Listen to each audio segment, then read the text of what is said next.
Hello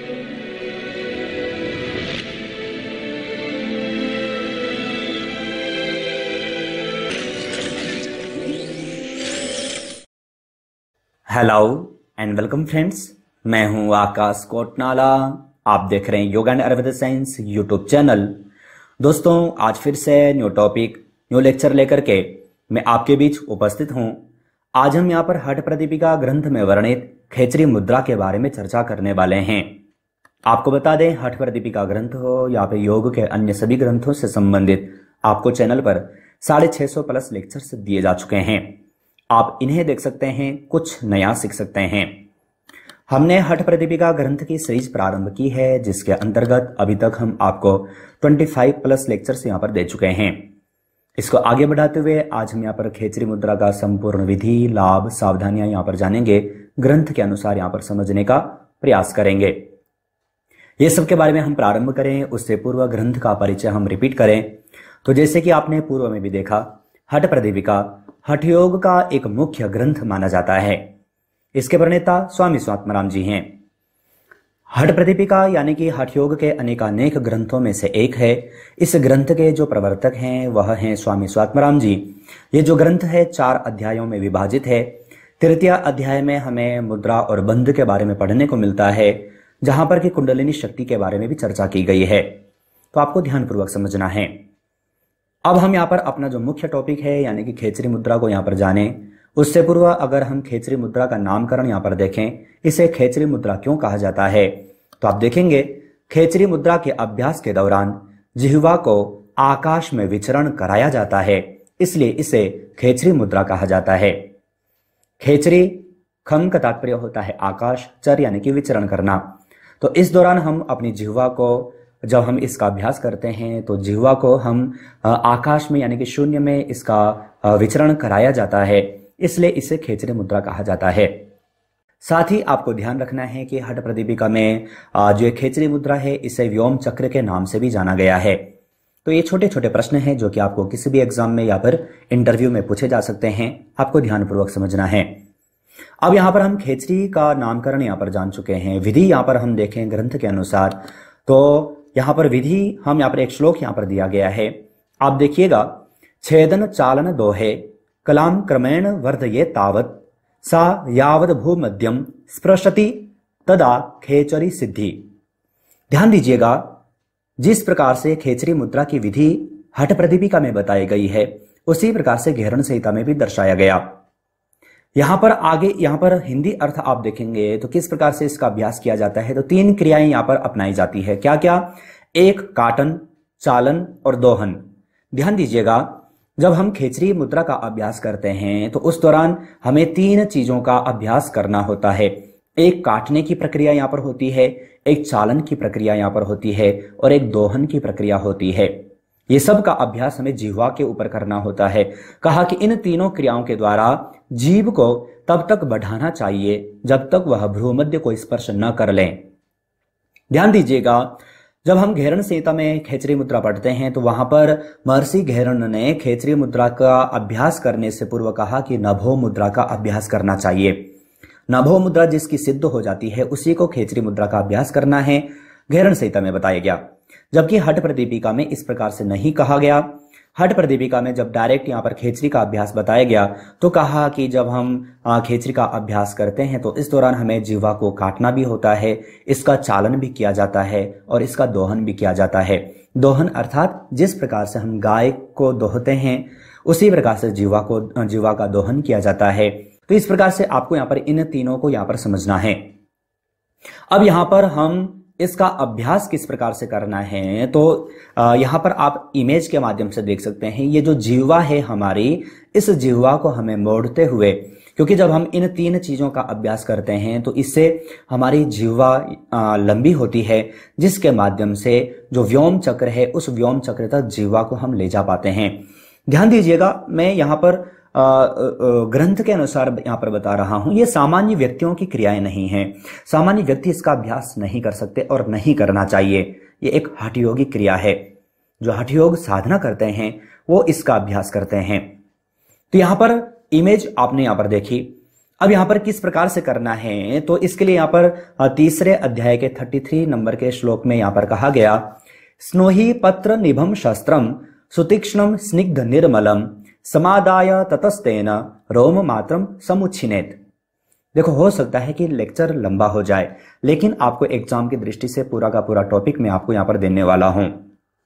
तो क्या कहा, स्नोही पत्र के माध्यम से, यानी कि थुअर के पत्ते के समान तीक्ष्ण धार वाला, जिस प्रकार से थुअर के पत्ता जिस प्रकार से तीक्ष्ण होता है, इसी प्रकार से धार वाला स्निग्ध व कीटाणु रहित शस्त्र लेकर के उसके द्वारा जिह्वा मूल को बाल भर काटें। तो जो हमारी जो जिह्वा मूल है, जिस प्रकार से आप यहां पर देख पा रहे हैं, ये जो जिह्वा मूल होता है, इसे काटने के लिए कहा गया।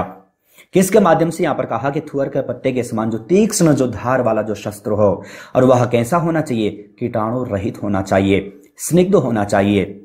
तो इसके माध्यम से क्या करना होता है कि जिह्वा मूल को बाल भर, तो जितना एक छोटा सा जैसे कि हमारे बाल होते हैं, तो इतना ही हमें इसका काटन किया जाता है, यानी कि जिह्वा मूल को काटना होता है। अब काटने के पश्चात क्या कहा, तो कहा ततः सेंधव पथ्याभ्याम चूर्णिताभ्याम प्रघर्षयेत पुनः 7 दिने प्राप्ते रोम मात्रम समुच्छिनेत।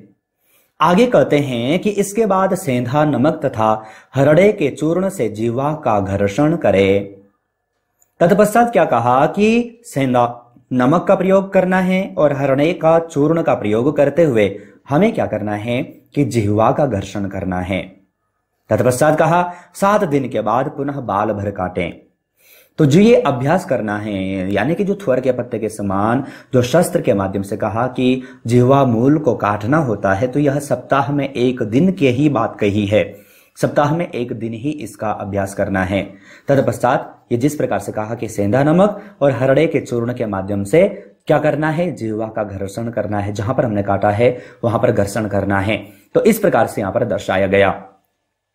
आगे देखें 35 नंबर के श्लोक में कहा गया, एवं क्रमेण षड्मासम नित्य युक्त समाचरेत षड्मासाद्रसनामूल शिराबंधः प्रणश्यति।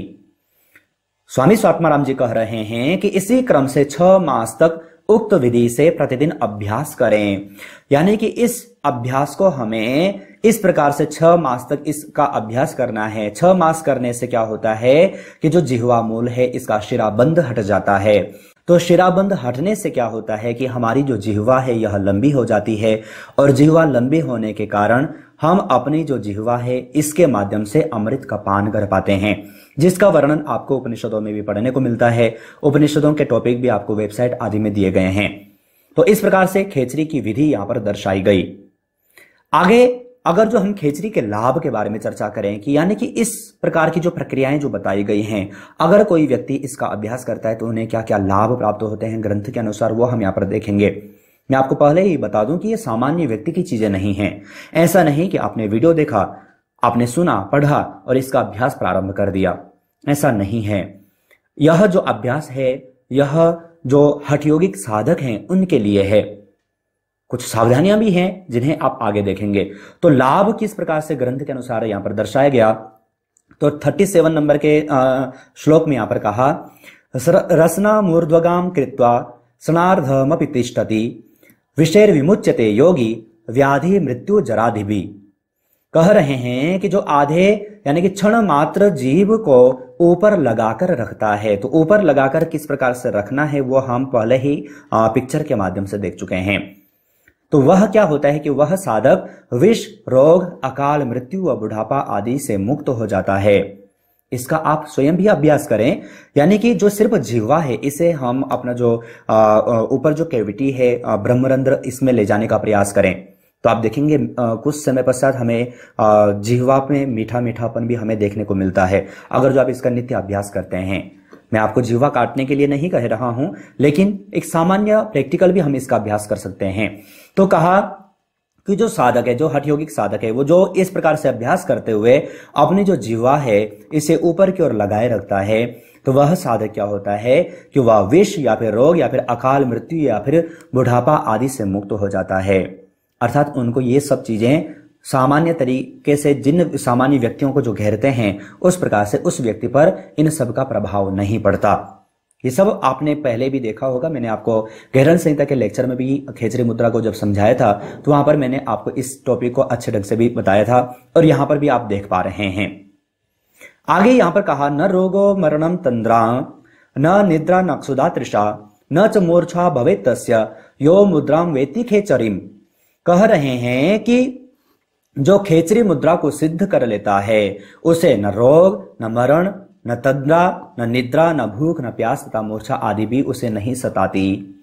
तो ध्यान पूर्वक समझे। देखो ऐसा नहीं है कि रोग नहीं होते या फिर उसकी मृत्यु नहीं होती या फिर उसे निद्रा नहीं आती, आती तो है, लेकिन जिस प्रकार से सामान्य व्यक्ति को ये समस्याएं घेर लेती हैं, जल्दी ही घेर लेती हैं, उस प्रकार से उस साधक को नहीं होते। और ये मैंने आपको बताया कि हठयोगी क्रिया है और हठयोग में हमने कई सारे जैसे कि आसन देखे, प्राणायाम देखे, मुद्रा बंद देखे। तो ये सामान्य क्रियाएं अगर जो हम व्यवहार में इनका अभ्यास कर रहे हैं तो सामान्य लाभ हमें देखने को मिलते हैं, लेकिन अगर जो हम एक योग्य गुरु के सम्मुख अगर जो हम इनका अभ्यास करते हैं तो ग्रंथों में बताए गए सारे लाभ भी साधक को प्राप्त होते हैं। तो इस प्रकार से आपको यहाँ पर खेचरी मुद्रा के लाभ भी यहां पर जानना है।